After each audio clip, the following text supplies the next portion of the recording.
আশুলিয়ার ভাদাইল পবনাটেক এলাকায় আবারও 16.5 লিটার বাংলা মদসহ এক মাদক ব্যবসায়ীকে আটক করে পুলিশে দিয়েছে আশুলিয়া থানা স্বেচ্ছাসেবক দলের নেতা দেলোয়ার হোসেন মিন্টু।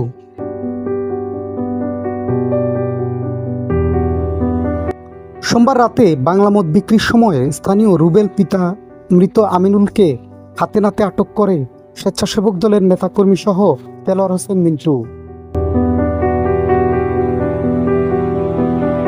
পরে আশুলিয়া থানায় খবর দিলে ঘটনাস্থলে আসে এসআই ওয়াসিম। এ সময় আটককৃত ব্যক্তির কাছ থেকে 16.5 লিটার বাংলা মদসহ তাকে আটক করে থানায় নিয়ে যাওয়া হয়।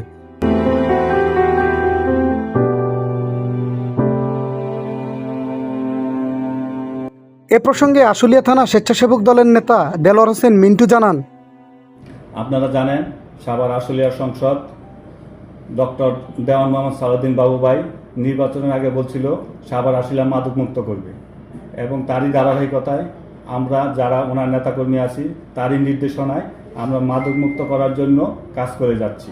তারই ধারাবাহিকতায় আমি কিছুদিন আগে একজন মাদক ব্যবসায়ীকে ধরি এবং তাকে থানায় সোপর্দ করি।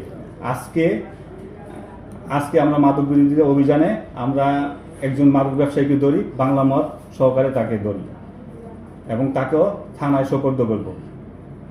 আমার এই এলাকায় যে পর্যন্ত মাদক থাকবে সেই পর্যন্ত আমাদের এই অভিযান অব্যাহত থাকবে। মাদক কারবারি যেই হোক আমরা তাকে কঠোরস্থ দমন করব ইনশাল্লাহ।